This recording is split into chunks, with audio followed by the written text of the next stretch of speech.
आषाढ महिन्याच्या कृष्ण पक्षातील चतुर्थीला संकष्टी चतुर्थी म्हणतात. या दिवशी गणेशाची उपासना करतात आणि या दिवशी उपवासही करतात.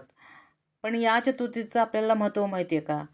तर ही चतुर्थी आहे संकष्टी चतुर्थी आणि या चतुर्थीला कृष्णपिंगला चतुर्थी असे देखील म्हणतात. म्हणजेच आपण जेव्हा गणपती स्तोत्र वाचतो तेव्हा तिसरं नाव हे कृष्णपिंगाक्षी आहे आणि यावरून मला वाटते की याच्याशी पण काहीतरी याचा घेणं देणं असेल. तर कथा अशी सांगितली जाते की या चतुर्थीला कृष्णपिंगल असे नाव का पडले जाते याची एक कथा प्रचलित आहे. ती म्हणजे भगवान विष्णूंनी कृष्ण आणि पिंगला नावाच्या 2 ऋषींना शाप दिला होता. त्यातून त्यांना मुक्त करण्यासाठी गणेशांची मदत घेतली किंवा गणेशाने त्याला मदत केली. त्यामुळे या चतुर्थीला कृष्णपिंगल संकष्टी चतुर्थी